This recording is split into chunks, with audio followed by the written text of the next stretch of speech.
Halo semua, balik lagi sama gue di sini. Dan seperti yang sudah gue janjikan di video sebelumnya, kali ini gue mau share lagi ya, apa aja yang udah gue ganti di mobil gue dan juga berapa total biaya yang udah gue keluarkan untuk memelihara si Toyota Harrier ini. So jangan di skip, jangan kemana-mana, di sini aja.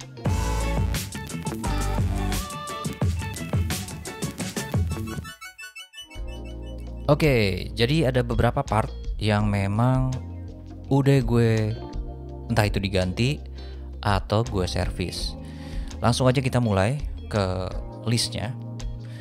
Jadi seingat gue gitu, jadi ini karena gue nggak nyimpan semua bondnya. Jadi kemarin gue cari-cari yang ada aja yang akan gue share ya. Yang pertama itu yang pernah gue servis adalah kaki-kakinya.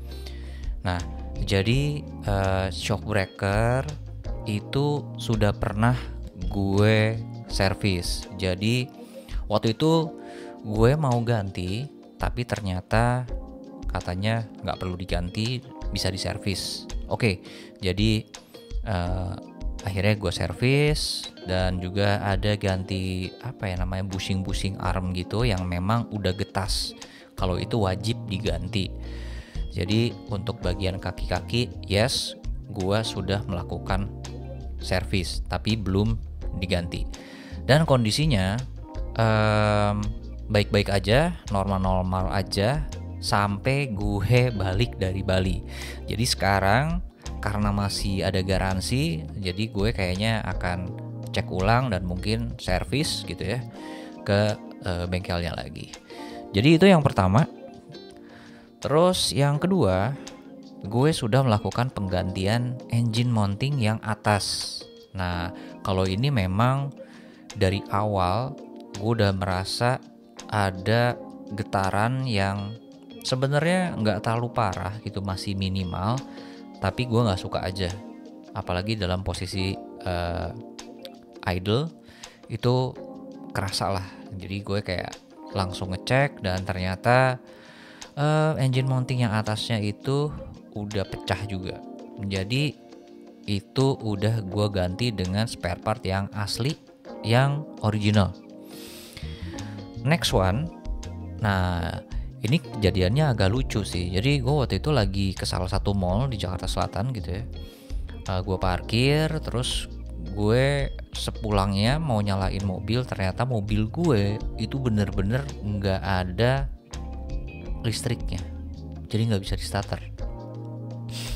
Itu gue panik banget karena posisinya udah mulai malam. Kalaupun gue mau telepon bengkel pun juga pasti udah tutup gitu ya.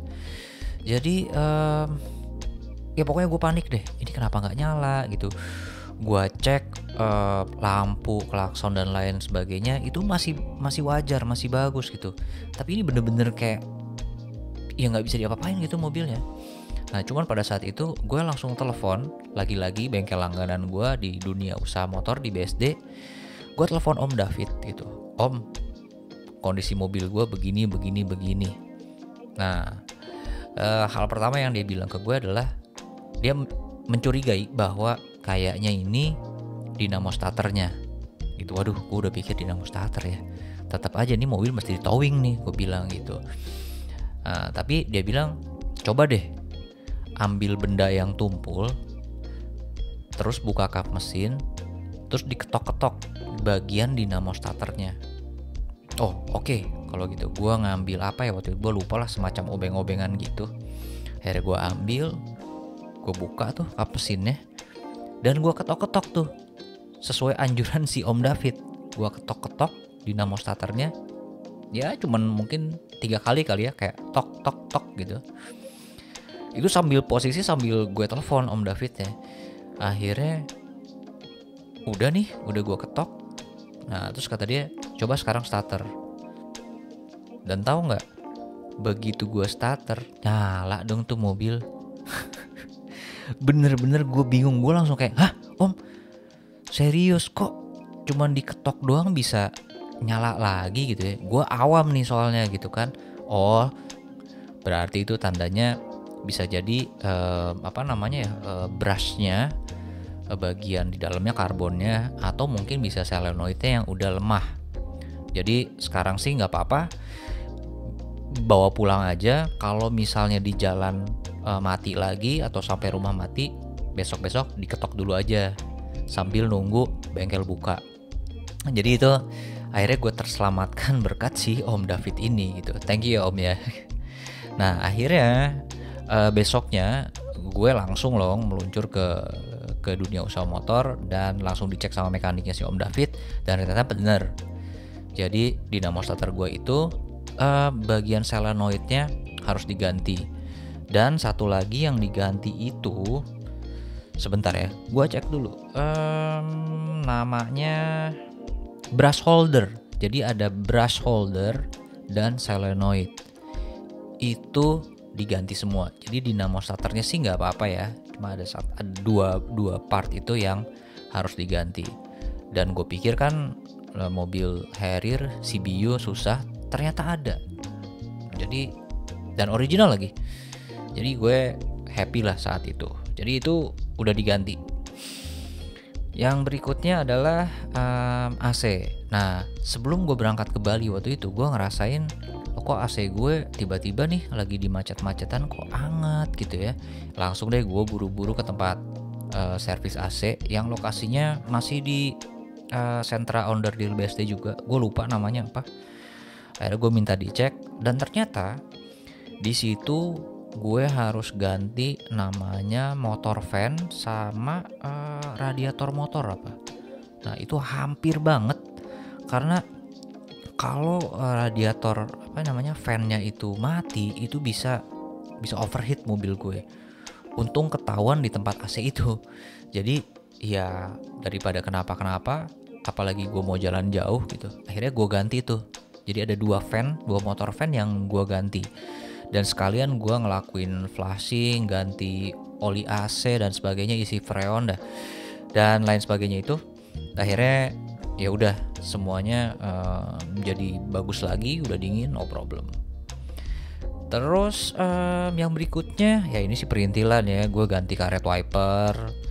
Terus abis itu gue masih di tempat yang sama, gue udah tune up, terus gue udah carbon clean juga, dan gue cek juga ternyata businya juga udah jelek.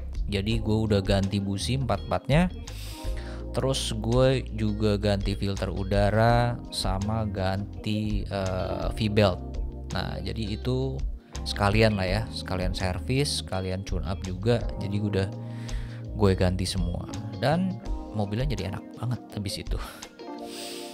Yang berikutnya ini udah nomor berapa ya? 1, 2, 3, 4, 5, 6. Ini yang ketujuh. Yang ketujuh itu gue udah ganti oli mesin dan juga oli maticnya. Filter oli pun juga gue udah ganti. Gitu. Jadi semuanya udah tokcer lagi, gitu, udah enak lagi. Yang terakhir gue udah ganti kampas rem yang belakang. Jadi waktu itu posisinya gue lagi ke bengkel, terus si Om David bilang, kok ada bunyi-bunyi ya? Bunyi apa Om? Terus gue buka kaca, oh iya, pas gue maju mundur gitu ada bunyi-bunyi. Oh ini kayaknya kampas rem gitu. Tapi pada saat itu belum dicek kampas rem yang depan apa yang belakang. Ya udah gue minta tolong untuk dicek, ternyata yang bagian belakang udah aus lah, udah dikit lagi lah. Jadi akhirnya ya udah ganti aja deh gitu si kampas rem belakang.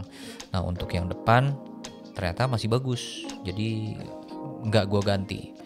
Nah kira-kira itu yang udah gue ganti. Dan sekarang gue mau ngasih tahu kalian kira-kira berapa sih biaya yang udah gue habiskan untuk penggantian spare part tadi ya.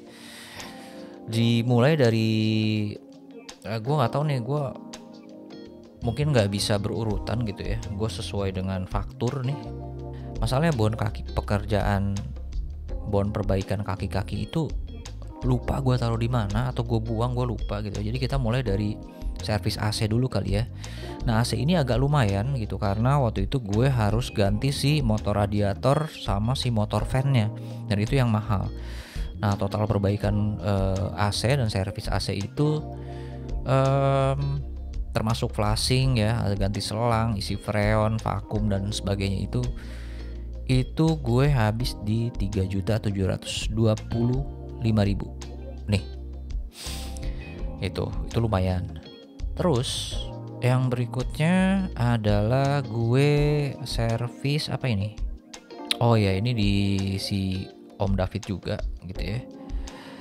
Jadi gue ganti busi, carbon clean, terus air filter, V-belt, tune up dan lain sebagainya. Itu total perbaikannya adalah 1.365.000 ya, di dunia usaha motor. Terus masih di bengkel yang sama, gue ganti solenoid starter kit. Ini yang masalah starter ya, yang dinamo starter itu. Jadi yang harus diganti solenoidnya, solenoid starter kit itu sama dengan punyanya Camry dan Innova. Ini tulisannya ya di bonetnya sama dengan Camry dan Innova. Kemudian brush holdernya. Terus satu lagi itu apa nih? Oh, servis ini jasa dinamo starter. Itu totalnya habis 1.350.000. Not bad. Berikutnya ini oli sih. Kalau oli kayaknya relatif ya. Jadi oli mesin, oli matic, terus juga filter oli itu 1.375.000. Itu yang masih ada bonnya ya. Jadi yang lain-lain gue udah lupa. Kalau kaki-kaki seinget gue nggak nyampe 4 juta untuk 4-4-nya ya. Jadi depan belakang itu semua di servis total gitu ya. Dan ada juga yang busing-busing yang diganti lah. Kalau nggak salah sih segituan, gue lupa gitu ya. Ya jadi pokoknya segitulah. Jadi bisa kalian jumlahin sendiri gitu ya. Selama hampir 2 tahun ini ya segitulah biaya maintenance lah kita bilang ya, yang gua keluarkan untuk si Toyota Harrier ini. Ya gua nggak tahu gitu ya, mudah-mudahan nggak ada permasalahan yang lain. Tapi ya selama gue pakai ya emang karena usia pakai aja sih, jadi nggak ada yang problem yang berat-berat gitu. Kalau menurut gue yang emang habis masa pakainya gitu, emang udah jelek dan mudah diganti gitu, bukan karena trouble gitu ya, nggak ada sih menurut gue. Apalagi mesinnya tuh badak banget kalau menurut gue sih. Ya mesin khas Toyota lah. Jadi ya nggak usah khawatir gitu kalau yang mau cari Toyota Harrier atau mungkin udah punya. Ya menurut gue sih cukup affordable untuk biaya-biaya servis, maintenance dan lain sebagainya itu. Dan spare partnya tuh banyak banget karena ada beberapa yang sama dengan Alphard, sama dengan Innova, sama dengan Toyota Camry gitu. Dan ya kalian bisa servis di bengkel resmi di Auto 2000 atau mungkin di bengkel spesialis Toyota. Itu menurut gue udah gampang deh gitu ya. Ya kayaknya sekian dulu gitu ya. Mudah-mudahan bisa memberi pencerahan dan bermanfaat buat teman-teman semua gitu. Jadi kira-kira itu biaya-biaya dan part-part yang udah gue ganti selama ini. Sekian dulu video gue kali ini, dan terima kasih udah nonton video gue, udah like, udah subscribe, udah share, udah komen-komen. Thank you banget, gue appreciate banget. Dan sampai di sini dulu videonya, sampai ketemu di video gue berikutnya. Adios.